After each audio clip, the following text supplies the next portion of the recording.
ہم نے دیکھا ہے کہ 90 سال کے بوڑھے مجتہد، 100 سال کے قریب تھے آیت اللہ عراقی رحمۃ اللہ علیہ، 100 سال کے قریب تھے اور نماز پڑھانے آتے تھے، 100 سال کے قریب تھے، یعنی ان کے کان جو ہیں وہ وزنی ہو گئے تھے، یعنی اونچا سنتے تھے، لیکن اسی طرح صحیح بولتے تھے، فتویٰ بھی دیتے تھے، کھانا بھی کھاتے تھے۔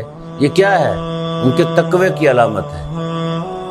یہ چیزیں جو ہے ان کے اندر اللہ تعالیٰ کے مطیع تھے، مطیع محض پروردگار تھے، اللہ نے ان کو یہ مقام عطا کیا۔ اسی طرح ہم دیکھتے ہیں کہ ایک بہت بڑے مجتہد آغا کوہ قمری دنیا سے چلے جاتے ہیں، ان کے بارے میں ہے کہ یا خود انہوں نے خواب میں دیکھا یا ان کے کسی دوست نے خواب میں دیکھا کہ آغا کوہ قمری جنت کے باغات میں بڑے آرام و سکون سے بیٹھے ہوں۔ پوچھا گیا کہ اتنا جلدی آپ چلے گئے جنت میں؟ کچھ پوچھا بھی نہیں گیا آپ سے، حساب و کتاب بھی نہیں ہوا۔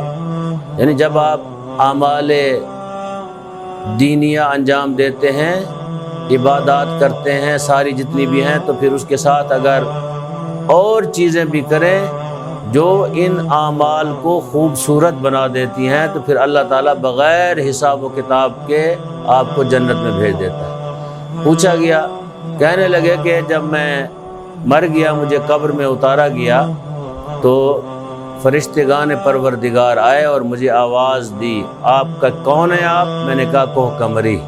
کہنے لگے سید کوہ قمری؟ میں نے کہا ہاں سید کوہ قمری۔ کہنے لگے کہ اللہ تعالیٰ نے حکم دیا ہے کہ ہم آپ کو جنت میں لے جائیں۔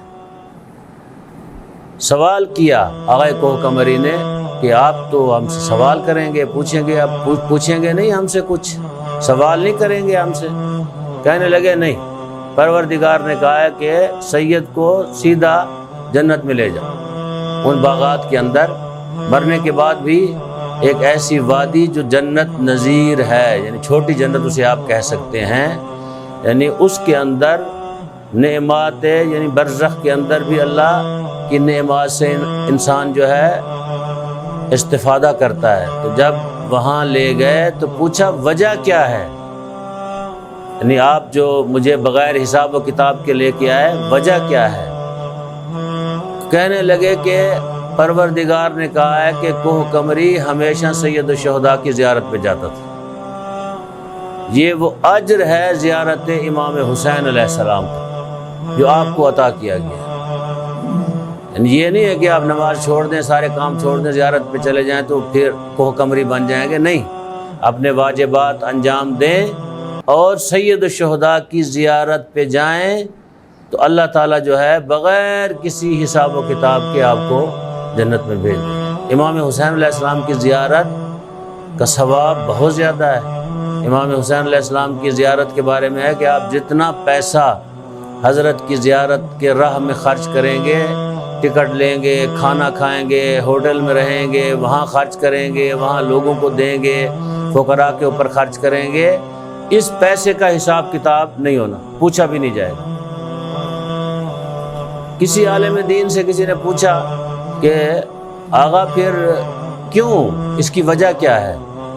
وہ کہنے لگے کہ امام حسین نے وہ عظیم کارنامہ انجام دیا ہے، یہ ایک ذرہ ہے اس کا بدلہ جو اللہ تعالیٰ نے امام حسین کو عطا کیا ہے، اتنا بڑا کارنامہ انجام دیا۔ تو لہٰذا